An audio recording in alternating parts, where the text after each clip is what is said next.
The heels were impossible to ignore. They stood in the corner of his bedroom like a confession no one had bothered to hide. Sleek ivory stilettos with a red lacquered sole that caught the light every time the curtain shifted. They didn't belong to her. They couldn't. Nadine froze in the doorway, keys still clutched in her hand, her overnight bag slipping from her shoulder and thudding softly against the hardwood floor. The sound echoed louder than it should have, like the room itself was holding its breath. Ethan? She called, her voice steady in a way that surprised even her. No answer. The apartment was quiet except for the hum of the refrigerator and the faint ticking of a wall clock. Her gaze returned to the shoes. Not just any heels. Expensive. Intentional. The kind of shoes a woman wore when she wanted to be remembered. Nadine stepped closer, her pulse tightening into something sharp and deliberate. She crouched slightly, studying them, not touching, just observing. Size 7 maybe, narrow, immaculate, no scuffs on the sole, recently worn, recently left. Her reflection stared back at her in the mirror across the room. Composed, elegant, wrapped in a soft cream coat that suddenly felt too similar to the shade of betrayal sitting in front of her. Don't jump to conclusions, She murmured to herself. But her body had already decided. The way her stomach hollowed, the way her fingers curled, the way her breathing slowed into something controlled and dangerous, it all pointed in one direction. She stood and walked through the rest of the apartment with quiet precision. Bathroom, spotless, but the trash bin held a crumpled tissue with a faint smear of lipstick, deep wine, not her shade. Kitchen, 2 wine glasses in the sink, one with a faint print. Bedroom, the heels. Living room, a throw blanket folded too neatly for Ethan's usual habits. The evidence didn't scream. It whispered. And somehow, that was worse. Nadine straightened, smoothing her coat as if preparing for a meeting rather than a confrontation. By the time the front door clicked open behind her, she had already chosen her tone.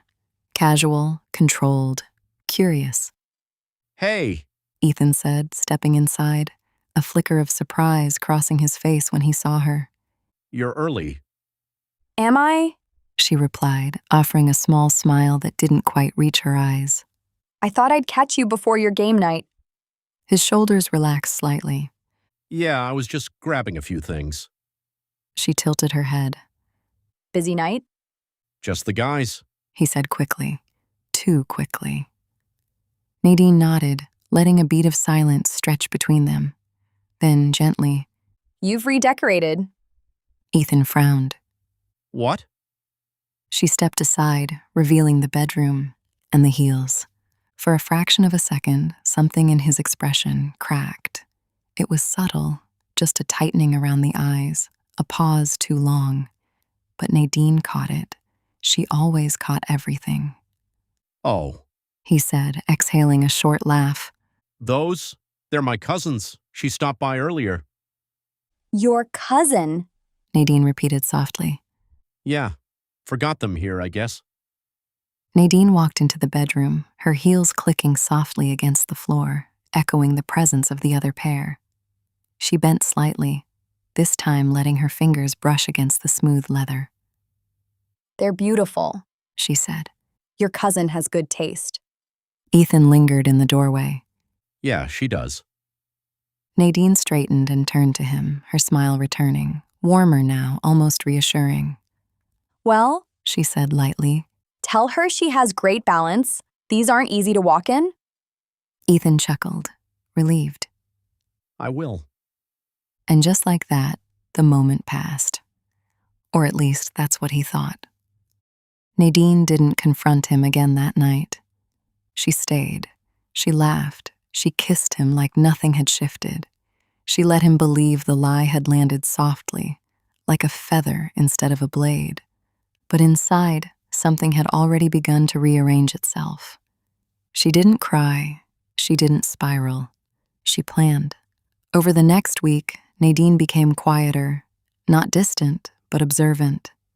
She noticed the patterns she had once ignored, the late-night texts, the sudden errands, the way Ethan guarded his phone like it held state secrets. And then she found her. Not by accident, but by intention. A tagged photo on social media, a glimpse of ivory heels beneath a table, a caption that read, Some nights are worth dressing up for. The woman's name was Lila. Lila with the sharp cheekbones and effortless smile. Lila who wore red lipstick like armor. Lila who apparently didn't mind stepping into someone else's life. Nadine studied her carefully, not with jealousy, but with curiosity. What kind of woman leaves her shoes behind? The answer came quickly. The kind who wants to be found. Nadine smiled. Perfect. 2 weeks later, Nadine invited Ethan to a gallery opening. Work event. She explained. It would mean a lot if you came. Ethan hesitated, just briefly, but nodded. Of course. The gallery was everything Nadine needed it to be. Dimly lit, intimate, filled with people who knew her name and respected her presence.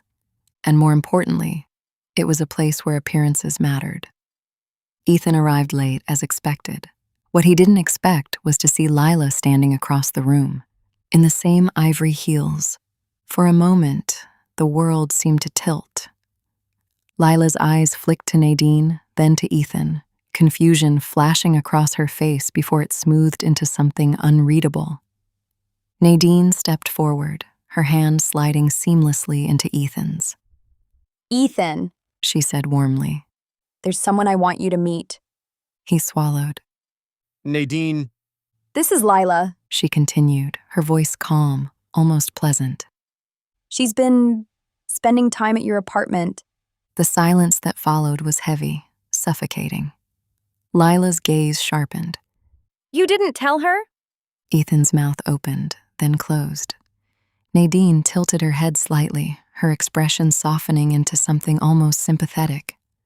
Oh, She said gently. you thought you were the only one? Both of them froze. Ethan blinked. what? Nadine smiled, slow, deliberate, devastating. I knew about Lila. She said. I just didn't realize you didn't know about me. Lila's expression shifted, a flicker of realization dawning. What is she talking about? She asked, her voice tightening. Nadine turned to her, her gaze steady. I've been seeing Ethan for 2 years. She said simply. And you? Lila hesitated. 8 months. Nadine nodded thoughtfully. Interesting. Ethan looked between them, panic creeping into his features. Wait, this isn't. It's exactly what it looks like, Nadine interrupted, her tone still calm. just not in the way you expected. She reached into her clutch and pulled out a small envelope.